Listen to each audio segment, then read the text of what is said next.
બોટાદ શહેરમાં એક ચોંકાવનારી ઘટના બની છે। શહેરના ભાંભણ રોડ પર શેરી નંબર 6 નજીક રિક્ષા ચાલક દ્વારા એસટી બસ પર હુમલો કરવાની ઘટના બનતા સમગ્ર પંથકમાં ખળભળાટ મચી જવા પામ્યો છે। બનાવ અંગેની મળતી વિગત પ્રમાણે શહેરના ભાંભણ રોડ શેરી નંબર 6 પાસે ભાંભણથી બોટાદ તરફ આવી રહેલી એસટી બસ અને રિક્ષા સામસામે આવી જતા બંને વાહન ચાલકો વચ્ચે તકરાર સર્જાઈ હતી। જો કે જોતજોતામાં તકરાર ઉગ્ર બનતા રિક્ષા ચાલકે ધોકા અને પાઇપ વડે એસટી બસના કાચ ફોડી નાખ્યા હતા। અહીંથી નહીં અટકતા તેણે એસટી બસના ડ્રાઈવર પર હુમલો કર્યો હતો। આ હુમલામાં એસટી બસના ડ્રાઈવર હરેશભાઈ લાલજીભાઈ ચાંચિયાને માથાના ભાગે ગંભીર ઈજાઓ પહોંચી હતી, જેથી તેમને તાત્કાલિક અસરથી નજીકના દવાખાને સારવાર અર્થે ખસેડવામાં આવ્યા હતા। આજ અમારી ફરજ ઇંગોરાળા બોટાદ દરમિયાન બોટાદ સિટીમાં એન્ટર થતા શેરી નંબર 6 ની સામે એક રિક્ષાવાળો સામેની સાઈડ અમારી સામે આવતા બાદમાં એમે ગાડી ઊભી રાખી દીધી। ત્યારબાદ એ અપશબ્દ બોલવા લાગેલ અને એને કંઈ કહીધેલ નહીં, પણ એનો લોખંડનો પાઇપ વડે સૌ પ્રથમ તો અમારા એસટી બસના આગળના મેન કાચ તોડી નાખ્યો। ત્યારબાદ અમારા ડ્રાઈવર નીચે ઉતરવા જતા માથાના ભાગે 2 ઘા અને ત્રીજો ઘા જમણા હાથે મારેલ છે, જે હકીકત છે। ત્યાર પછી અમારા ડ્રાઈવરને ચક્કર આવતા ત્યાં સોનાવાલા હોસ્પિટલ ખાતે સારવાર અર્થે પોગાડેલ છે। અત્યારે સીટી સ્કેન કરાવી છે ને અંદર સારવાર નીચે છે। અમારી ઇંગોરાળા ટ્રીપમાં ભાંભણ રોડથી બસ આવતી હતી અને કંઈક આવવા ઉપર કંઈક રસ્તામાં બોલાચાલી એક રિક્ષાવાળાને થઈ છે અને રિક્ષાવાળાએ ઉગ્ર થઈને મારા ફરજ પરના ડ્રાઈવરને માથામાં મારેલ છે। એના હિસાબે અહીંયા સોનાવાલા આવ્યા છીએ। પોલીસ એનું જ કામ કરશે, કડકમાં કડક સજા થશે એવું છે। મહત્વનું છે કે ઘટના અંગેની જાણ થતાં જ બોટાદ એસટી ડેપો મેનેજર સહિતના અધિકારીઓ હોસ્પિટલ પહોંચ્યા હતા અને પરિસ્થિતિનો તાગ મેળવ્યો હતો। ત્યારે આ સમગ્ર મામલે હવે ડેપો ઇન્ચાર્જ મેનેજર તથા કંડક્ટરે સમગ્ર મામલે પોલીસ ફરિયાદ નોંધાવી છે।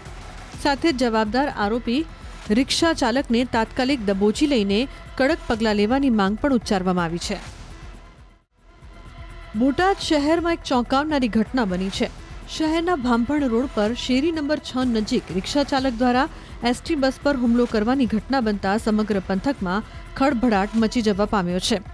બનાવ અંગેની મળતી વિગત પ્રમાણે શહેરના ભાંભણ રોડ શેરી નંબર 6 પાસે ભાંભણથી બોટાદ તરફ આવી રહેલી એસટી બસ અને રિક્ષા સામસામે આવી જતા બંને વાહન ચાલકો વચ્ચે તકરાર સર્જાઈ હતી।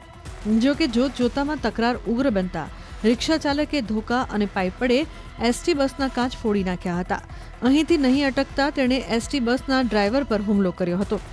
આ હુમલામાં એસટી બસના ડ્રાઈવર હરેશભાઈ લાલજીભાઈ ચાંચિયાને માથાના ભાગે ગંભીર ઈજાઓ પહોંચી હતી, જેથી તેમને તાત્કાલિક અસરથી નજીકના દવાખાને સારવાર અર્થે ખસેડવામાં આવ્યા હતા।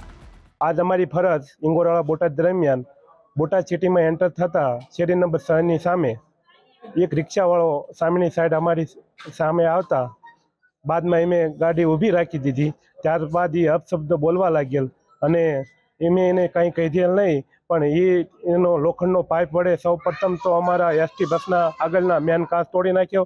ત્યારબાદ અમારા ડ્રાઈવર નીચે ઉતરવા જતા માથાના ભાગે 2 ઘા અને ત્રીજો ઘા જમણા હાથે મારેલ છે, જે હકીકત છે।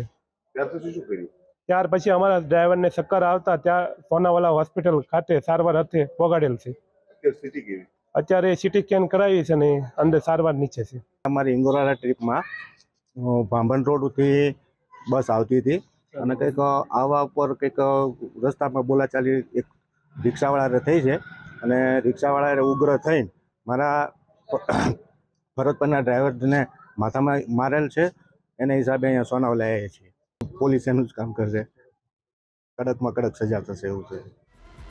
મહત્વનું છે કે ઘટના અંગેની જાણ થતાં જ બોટાદ એસટી ડેપો મેનેજર સહિતના અધિકારીઓ હોસ્પિટલ પહોંચ્યા હતા અને પરિસ્થિતિનો તાગ મેળવ્યો હતો।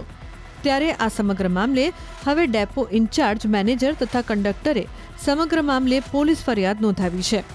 સાથે જ જવાબદાર આરોપી રિક્ષા ચાલકને તાત્કાલિક દબોચી લઈને કડક પગલાં લેવાની માંગ પણ ઉચ્ચારવામાં આવી છે।